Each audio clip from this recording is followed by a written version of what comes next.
Hello artists, it's Mrs. Treat back again for another week of art.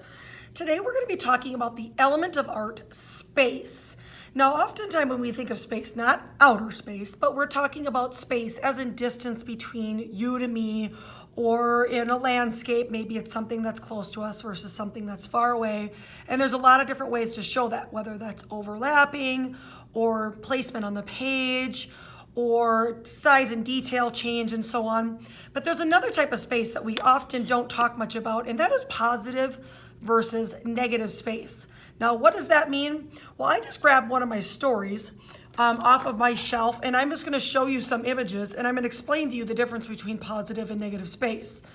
The positive space in any image, whether it's an art project or even in a picture book, is the area that's around the subject. So our subject is this little girl and her cart full of goodies here, and the negative space is all around her.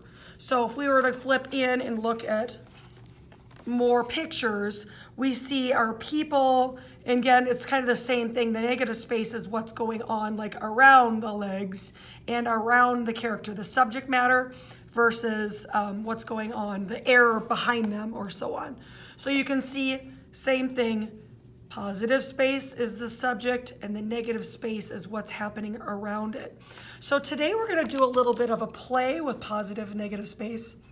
And as you can see, I've got some black paper that's a lot smaller. I just have a small, I think 6x6 square, and then a larger piece of white paper. Now, if you don't have black paper, that's okay. It just needs to have a lot of contrast. Now, what does that mean? Contrast is when something's really, really light versus really, really dark. So even if I wanted to use a scrap of red, because that's another page I could have, I could use the red and black, or I could use the red and white. It doesn't matter. If you don't have construction paper, even like pattern paper versus blank paper would help. Might not stand out as much. But ultimately, we're going to play around with positive, negative space, and we're going to make the viewer kind of wonder what part's positive and what part's negative. So what I'm going to do first is I'm going to set my white paper aside, and I'm just going to draw on my black paper. Now what we're going to need for this is a pencil, and I'm going to draw some simple shapes all the way around, kind of coming in from the outside. I don't care if you use more of a geometric line or if you use sort of a wavy line, either is just fine. But we're just going to draw some sort of shapes, and then we'll talk about that when we're finished.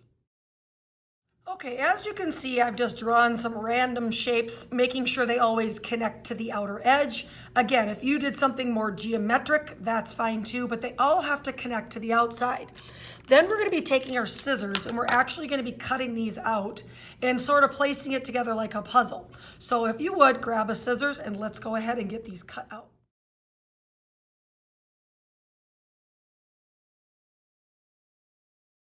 All right, now that we've got all our pieces cut out, we need to sort of put it back together like a puzzle. So I'm going to push these out of the way. I'm going to bring in my white paper or my background, and I'm going to lay my puzzle piece on top, like so, right in the middle.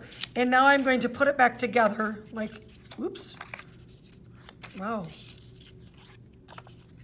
It's literally a puzzle, people. Getting it, piecing it back together, just like before we had it cut out. There we go.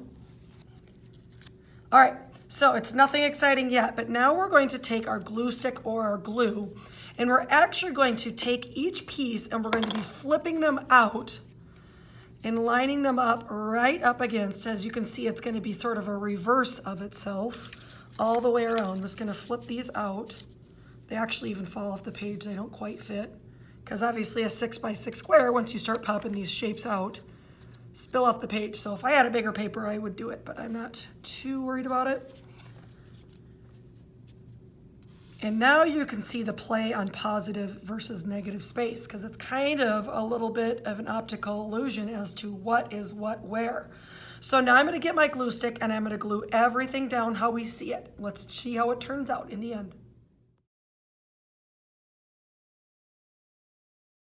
And there we have it, folks. You can definitely see where it's a bit of a challenge saying, okay, what's the positive space and what's the negative space? I hope yours turns out just as fabulous. I can't wait to see what you guys have to create for me this week.